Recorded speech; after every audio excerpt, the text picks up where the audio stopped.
छत्तीसगढ़ की बस्तर लोकसभा क्षेत्र में चुनाव में एक रोमांचक मुकाबले की उम्मीद है। इस लोकसभा के अंतर्गत 8 विधानसभा क्षेत्र आते हैं। इसमें से 5 बीजेपी के और कांग्रेस के पास 3 सीट हैं। आगामी चुनावों को लेकर एक क्षेत्र के अंतर्गत आने वाली कोंटा विधानसभा सीट के लोगों से उनकी राय जानी हमारे सहयोगी ने। आइए देखते हैं। छत्तीसगढ़ के बस्तर लोकसभा क्षेत्र में आने वाले सुकमा जिले के कोंटा विधानसभा क्षेत्र के वोटर अभी तक ये तय नहीं कर पाए हैं कि वे आम चुनाव में किसे अपना समर्थन देंगे। कोंटा सीट फिलहाल कांग्रेस के कवासी लखमा के पास है। 2023 में उन्होंने यहां से जीत दर्ज की थी।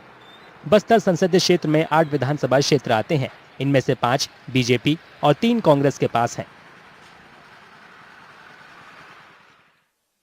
आम चुनाव में कवासी लखमा को कांग्रेस ने बस्तर लोकसभा सीट से टिकट दिया है, जबकि बीजेपी ने महेश कश्यप को उम्मीदवार बनाया है। बीजेपी को उम्मीद है कि इस बार वो 2019 का बदला पूरा कर लेगी। कांग्रेस के भूपेश बघेल के सरकार ने हम लोगों को बहुत धोखा दिया है, जिससे लोगों को कांग्रेस से विश्वास उठ गया है।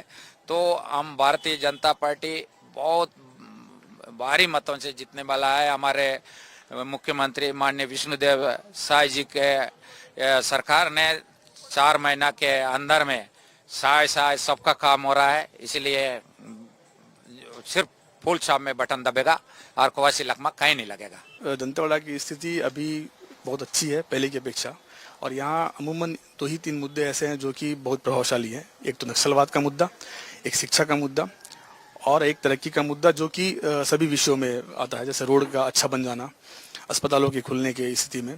तो ऐसी स्थिति में अभी लोकसभा चुनाव है जिसमें भाजपा और कांग्रेस दोनों आमने सामने हैं, और भाजपा की स्थिति बहरहाल बहुत ही मजबूत है दंतेवाड़ा क्षेत्र से। कुछ लोगों को थोड़ी बहुत शिकायत तो बीजेपी से है, लेकिन फिर भी वे मोदी के नाम पर पार्टी के साथ हैं। तो यहाँ पर एजुकेशन के नाम पे तो अभी तक कुछ उतना खास बात तो हुआ ही नहीं है। यहाँ पर कांग्रेस सरकार थी यहाँ बीच में, उसके बाद भी यहाँ पर ऐसा कुछ हो नहीं पाया है। अपने कॉलेज में कई सारे समस्या थे, उसका समाधान नहीं कर पाए कांग्रेस सरकार। हालांकि वहाँ पर कुछ बीजेपी शासन में कुछ काम हुआ थे, हो गया था वहाँ पर, लेकिन अभी वो काम हो नहीं पा रहा है। एजुकेशन ना बहुत महंगा है। ऐसे गांव में फ्री पढ़ाई तो दे देते हैं सरकारी स्कूल, लेकिन उसके आगे की कॉलेज की पढ़ाई जो होती है वो बहुत महंगा होता है, जिसके कारण गांव के बच्चे जो है वो पढ़ ही नहीं पाते। तो मेरे को लगता है सरकारी स्कूल के साथ साथ ऐसे कॉलेज की भी फैसिलिटी होना चाहिए, जिससे कि लोगों को मतलब फ्री एजुकेशन मिले और वो आगे तक बढ़ सके। कुछ लोग कांग्रेस के हाथ के साथ नजर आ रही हैं। जो वादे पहले 10 साल का जो वादे किए हैं वो पूरा नहीं हुआ है। जो वादे अभी राहुल गांधी जी ने जो लोगों के बीच में लाए वो अच्छा लग रहा है। उनके अनुसार तो उनको एक मौका मिलने का चांस है।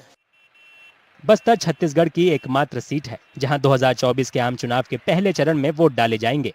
राज्य की बाकी 10 लोकसभा सीटों पर दूसरे चरण 26 अप्रैल और तीसरे चरण 7 मई को वोटिंग होगी। 2019 के आम चुनावों में बीजेपी ने छत्तीसगढ़ की 11 में से 9 सीटें जीती थी। देखना होगा कि इस बार छत्तीसगढ़ में कमल खिलता है या नहीं।